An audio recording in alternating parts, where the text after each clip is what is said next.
2.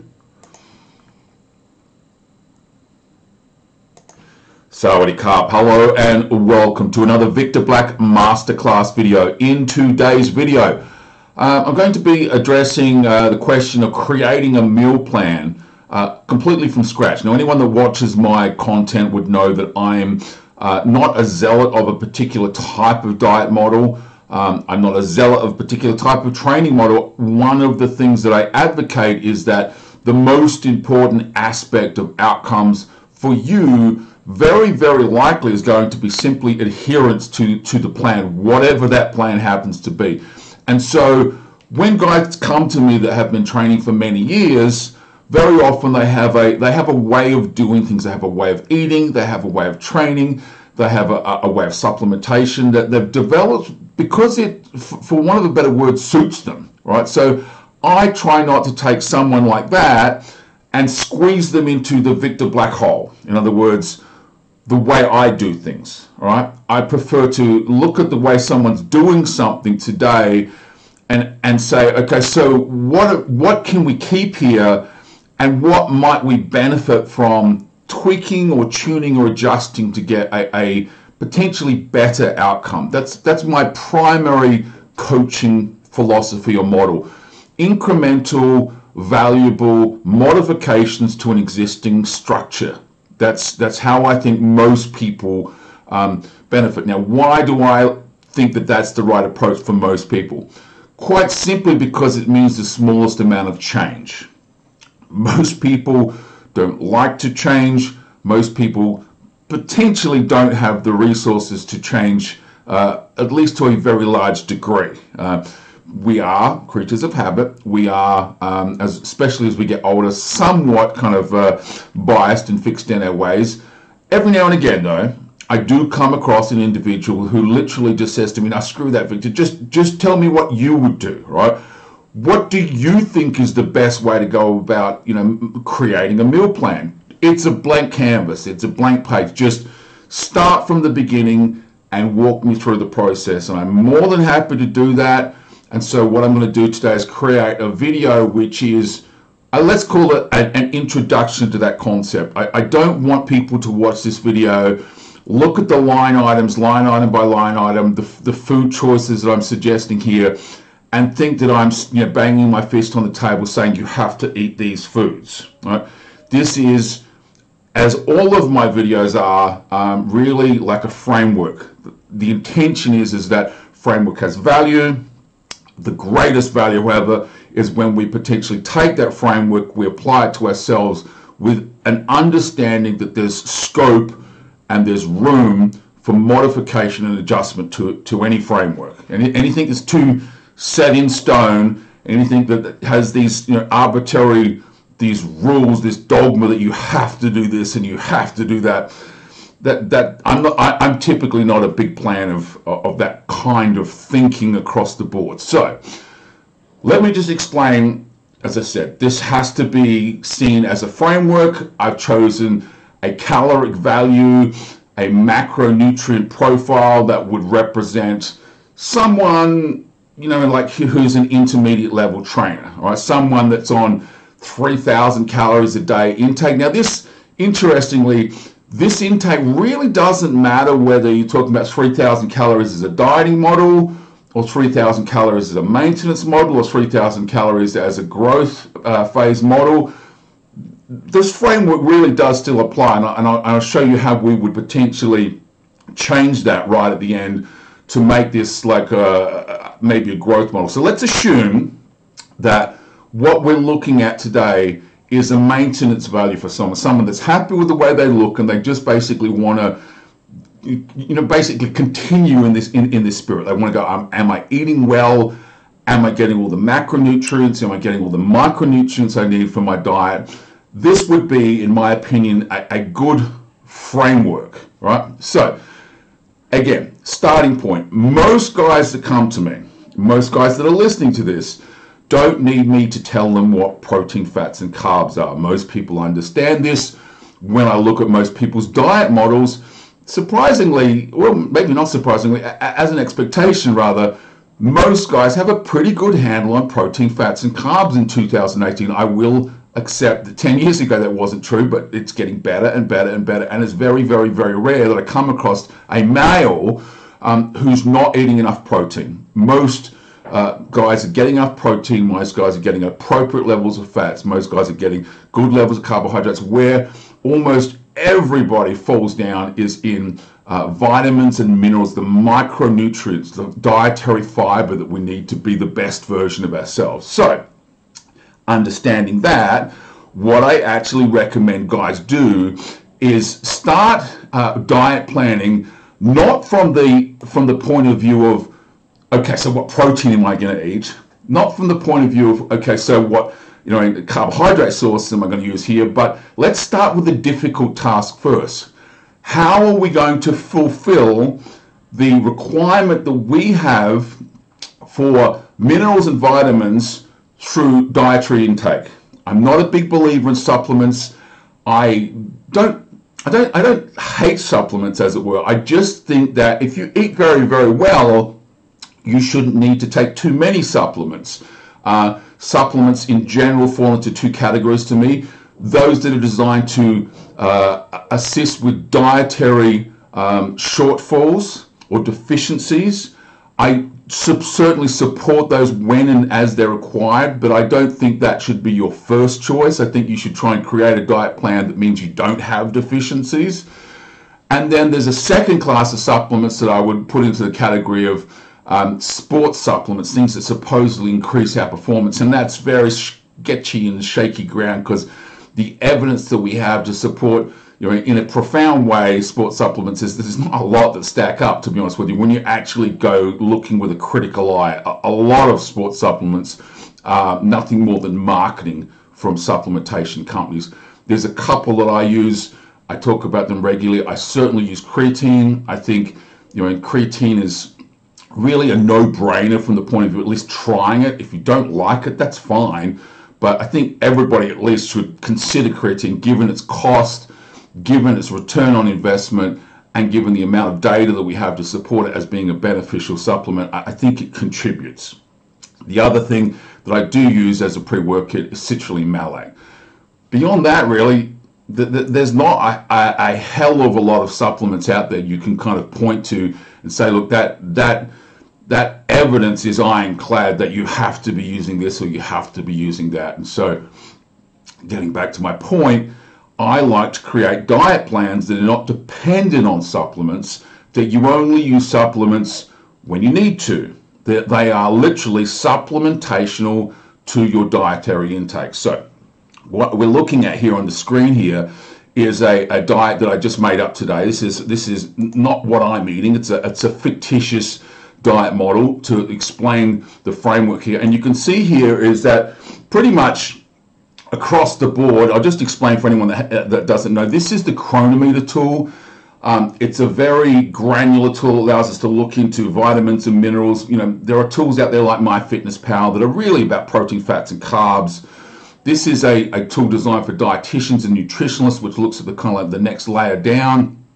And basically what we're looking at is this like graphical representation. Green is good. Red is actually over the recommended range, and yellow represents a shortfall. So based on these food choices that I'm about to show you, you can see here we fundamentally have green lights across the board. A couple of exceptions is that there's a little bit higher in a couple of areas, and I'm going to explain to you why that is as we go through. The point being is that there aren't really any deficiencies here. The one yellow tag that you'll see down here is under sodium at 3,600 milligrams a day, and I'll talk, hopefully I'll remember to talk about that as we go through as well.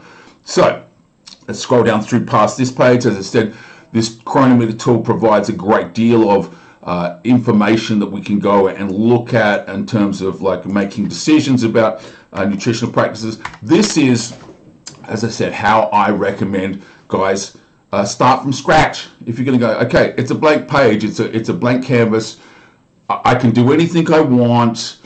This is how I would recommend you go about doing it. Okay, and I would begin by basically just understanding that the easy part of this discussion really is protein, fats, and carbs. That's pretty easy. Everybody knows chicken has got protein in it. Everybody knows eggs, everybody knows beef, everybody knows whey protein. These are easy choices to make. You don't have to think very much to add protein to your diet, right? The same can be said of fats, quality fats. Most people are familiar with the concept of getting fat into their diet. Some fat comes with animal source protein. Eggs certainly have fat in them, good quality fat. Salmon has good quality fat. Beef has good quality fat. So I don't like to start with the easy part first. What I like to start with is potentially the most challenging part of this is, so where are we going to get all these micronutrients from? And so what I suggest guys do is they literally write down a list of the fruits and vegetables that they will tolerate, right? There's absolutely true that there's probably a list of fruits and vegetables that you don't want to eat. That's fine. I have things like, I don't like Brussels sprouts. I never have. I don't eat them, and I'm never going to eat them, right? But there are a ton of things that I range from that I enjoy eating to the point where I can tolerate them. I can put them in my food because I know they're good for me. And I would suggest that most guys actually start at that end of this discussion, writing down a list of the things that you can tolerate to eat, that you know that are good for you, right? So basically what we've got here is, as you can see on the screen, a list principally here of some fruits and vegetables, right? So I'm just going to go through them. Garlic, broccoli, mushrooms, capsicum, bell peppers, onions, bok choy, spinach, carrots, and potatoes. These are vegetables that I can tolerate, all right? I don't necessarily love eating them, but they don't turn my stomach, as it were. I know they're good for me. I can make sure that I have them on my plate in fairly moderate quantities. You'd be surprised how moderate these quantities are every day. And then at the bottom of that, obviously some fruits. Now, I'm not a big tropical fruit eater. I don't eat a lot of tropical fruit because it's very high in carbohydrate content, but I do eat berries. I think things like oranges and bananas, and bananas obviously is a tropical fruit, but you know, things like pineapples and papayas and things like that, that's very, very sweet fruits. I tend not to eat a great deal of those, but the point being is some fruits are very good for us. So write down a list of things that you can tolerate and put them into the tool, and what that will then give you is like a caloric consumption from that, what we need to take off our calories, and obviously it will, as we go along, populate the micronutrients that are provided in these items. You see what I'm saying? Is like, so we're starting from a zero position. We have no micronutrients, we have no vitamins, right? Put in the fruits and vegetables that you can tolerate in amounts that you think that you can tolerate, and then that's going to then leave you with a position where now you have some micronutrients, now you have some vitamins. Now, why do I include potatoes in this? Principally, I consider potatoes, well, they are a vegetable, but I consider potatoes to be more important than grain-based carbohydrate sources, fundamentally for their mineral content. Potassium is a mineral that's very important to what we do, and white potatoes are a great source of potassium, and they're easy to eat, right? Anyone that doesn't like potatoes, I understand that might be challenging, but most people are okay eating white potatoes. For some reason, some bro science reason, people think that potatoes are bad for you or whatever. I don't know why. I guess that's the carbs are bad for you crowd. But the reality is that gram for gram, potatoes, premised on how you prepare them, obviously, have high potassium values, and gram for gram have, you know, pretty good micronutrient profiling compared to grains. Right? I don't have anything against grains. You can see we're going to use some grains later on. But grains really, their primary value for us is in the carbohydrate source rather than the vitamins. We get our vitamins, we get our minerals from fruits and from vegetables. You can see here I've included some bone broth. Again, you don't need to like these things per se. The idea is simply we're going through and we're creating the dietary model from the ground up, right? So it's a blank page. So let's say, again, someone said to me, I'm an open book, Duran, just tell me what to need. Do I think that you would consider looking at some bone broth? Yes, sure, absolutely. Some Greek yogurt, absolutely. You don't need to consume vast quantities of dairy, and some people can't have any dairy at all. That's fine. There are people that are highly lactose intolerant. But the point being, as I said, this framework is able to be modified for individual need as well. So as we go through this, you'll see there's some fruits and vegetables, as I said, some bone broth, some dairy, some nuts and seeds and nut butters. You can see I've got some almonds and some peanut butter and some sunflower seeds here. Sunflower seeds are a fantastic source of omega-6. Basically what we do is we get to this point where we can kind of rule a line under here, and we haven't had any, quote unquote, traditional bodybuilding foods at this time, right? But we've already got a really good baseline position of vitamins and minerals on the table. So when we start to add in quality animal sources of protein, that's just going to grow, okay? So what I've suggested from that point forward is that you look at something like, let's just say a typical practical execution here would be 4 meals spread out over the day, right? Walking around with your Tupperware container, eating 8 meals a day, just 4 meals a day. One of those meals is eggs. One of those meals is like a salmon meal. One of those meals is a beef meal. One of those meals is a chicken meal. That's a very, black and white kind of model. No surprises, no shockers there, no tofu, no, interestingly, no whey protein in here, you noticed, all right? So this is real food, right? What I call sit down, sitting on your plate to eat it. No greens powders, no whey protein powders, no supplements of any kind so far, right? 4 meals, eggs, salmon, beef, and chicken, right? Now, what do we need to do in terms of supplementation, basically to fulfill our nutritional needs? The reality is that there's 2 minerals that you probably just need to include on a supplementary basis. The first is sodium, all right? If you don't salt your food today, you should begin salting your food, right? The impact of sodium on dietary practice is truly, truly profound. And I can make a separate video that talks in detail about sodium, but believe me, if you're not ingesting enough sodium, your performance across the board will suffer. Everything basically impacts on sodium. And this is why hopefully you're familiar with the concept that when bodybuilders compete, we actually do things like sodium and potassium loading. It is a truly profound mineral for what we do, physique sports, all right, and strength sports for powerlifters and strongmen and things like that as well. So I will be the first person to admit is if you eat this type of diet, this would be called what we would call a clean diet, quote unquote clean, right? If you don't have a lot of processed food in your diet, you're probably going to have to supplement sodium, all right? How do you supplement it? Just put some freaking salt on your food. Every meal I have, I salt. From breakfast to dinner, there is pepper and there is salt and some other small condiments that I basically place them in, just like some hot sauces and things like that that are very, very low caloric value.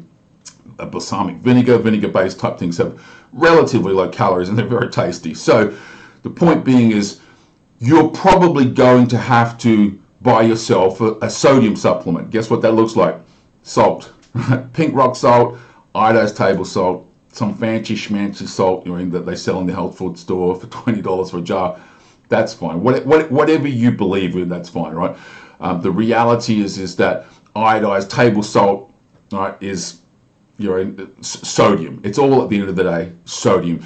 What the argument comes about is the micro mineral contents and things like that. Yes, there's some argument to be had. I'll hear this about sea salt. Sea salts potentially contain contamination from the oceans today, and we have to be careful of that. Okay, well, all right, fair enough. So just get yourself some pink Himalayan salt or whatever like that. So sodium is the first supplement that you probably can't get away from. All right. Great news is it's cheap, it's tasty, it's easy to use, right? The second thing is, I don't know, you might not have seen this, but In 2017, I think this was, this paper was published that was talking about the great vitamin D mistake, and basically the premise of this, and there's a tremendous amount of information about vitamin D that's available in the market. The premise of this is that the way that historically we have calculated vitamin D as a need, right, is grossly underestimating how much we actually need. And so when you talk to experts in this field now, they are basically suggesting that if you're not getting vitamin D from the sun, right, and you're taking in vitamin D as a supplement, that you need profoundly more than historically was recommended as RDA levels, right? In this particular paper, they're talking about a need for 8,000 units a day. Now, some of that's going to come from exposure to the sun, but you have to remember is historically as human beings, we lived outside, we were constantly exposed to the sun. That's why some people are black and some people are white, quite bluntly. Why we have differences in skin color, it has to do with basically our ability to absorb or to create vitamin D, basically. And the point here is that historical recommendations about vitamin D are just way off base. All right. So how much vitamin D do I take? I think you should be supplementing about 5,000 units. I don't think you need to supplement the full 8,000 recommended. Why? Because you're going to get some from being outside. I don't spend all day outside in the sun. I'm just not going to get my full need. The amount of people that are vitamin D deficient today is profound. The impacts of being on vitamin D deficiency are profound. You can tell this if you have any concerns about, through blood work. You can literally go and get tested and see whether you have a vitamin D deficiency. Most people that get their vitamin D tested are shocked, right? So you have two ways. One is you can test it, or two is you can start supplementing without the blood test. There really are no non-side effects to vitamin D supplementation. So these are the two areas. These are the two supplements that I've included in this list. That's it. That's it. No omega-3s, no omega-6s, no vitamin C's. There's nothing. Now, that doesn't mean that you can't add those in if you want, right? It means that on this particular diet model, based on these particular choices, you have all of your needs met. And when you have all of your needs met, technically you don't need to supplement, right? That then becomes a personal choice based on your beliefs about how much you need. Right? I know people out there that believe in super supplementation of vitamin C, and that's fine. I don't have a problem with that. Who I'm trying to address here is that you have a need for vitamin C. Make sure that you get, at the very, very, very least, the recommended daily allowance. And then we can have a follow-on discussion that layers on top of that about, well, is that enough?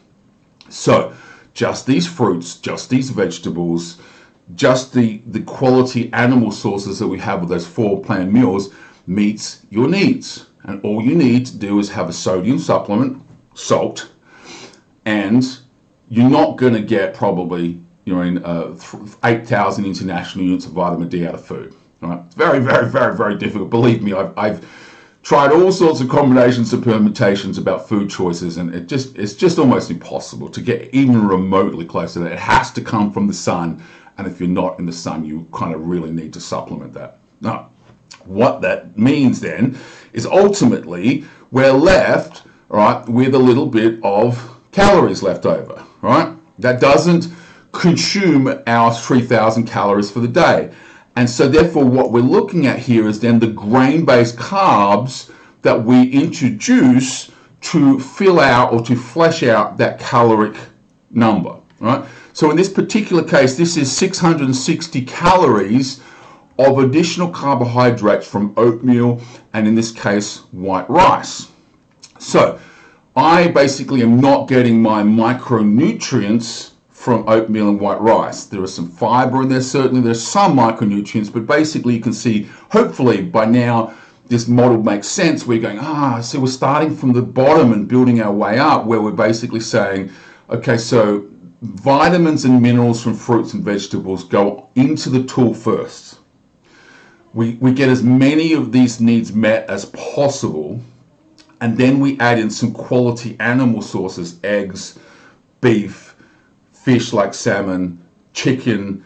Again, if you don't like these choices, that's fine. It's simply a matter of basically making adjustments to the point whereby you find you do, rather than doing what most people do as planned, was they start the entire discussion of going, right, I'm going to be eating chicken and rice and broccoli. That's how they start, and it's not where you start this discussion, because that's how you end up with not getting enough vitamins and not getting enough minerals. Discard this thinking of starting with the bodybuilding foods, right? You start with the foods that are health promoters. You start with the foods that are antioxidant. You start with the foods that basically provide us with all the minerals and all the vitamins that we need in a cascading way to perform optimally, to get the best possible outcome, to look at many potential problems that come from being deficient. And you would be surprised by how many bodybuilders, when they go through this process, find they have serious deficiencies in things like potassium, serious deficiencies things like magnesium, and it's just not possible to perform optimally if you have these deficiencies. These numbers are for your mother. I would say to people, these RDA numbers are not for performance athletes. They're created as a guideline recommendation for sedentary individuals like your mother. So you should be able to get to these numbers as a performance athlete very easily. Again, quick summary. No supplements beyond salt and vitamin D tablet. And all of my micronutrients and all of my mineral needs are met here. In fact, to the point whereby this isn't just 100%. It's like, in many cases, that's 200%, 300%, 400% of recommended daily allowance. The idea that someone as a performance athlete should have 50% of recommended daily allowance only comes from one thing: poor dietary practice. That's where it comes from. It's not difficult to get to RDA when you eat 4 times a day. Now, this entire discussion can be more complicated for women. I do have female clients, and I tend to talk to them a separate way. Why? Because even when I'm dieting, I'm eating 3,000 calories. It's more than they eat when they're bulking, like significantly more. And so the more times you sit down to eat in a day, the easier this discussion becomes, because I can have fruits and vegetables on my plate, and doing a little bit 4 times a day goes a long way, right? I don't expect anyone to sit down and eat all of these fruits and all of these vegetables in one sitting. There's some room for some of these things to be in your breakfast. Some berries in your breakfast is a great idea. A little spinach in your omelette is a great idea. A little mushrooms in your omelette. Maybe a little during like vegetables on your plate at lunchtime. Maybe vegetables on your plate at dinner time.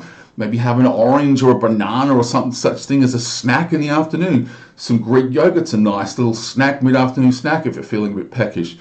The point being, guys, hopefully you understand this, is don't start your nutritional planning from the 1970s or the 1980s bro ideas of, right, tilapia and white rice, chicken and white rice. This is not needed. It's not optimal. It's not going to produce the best outcomes, and most likely it's going to result in you needing to spend an absolute fortune on supplementation just for you to hit recommended daily allowances.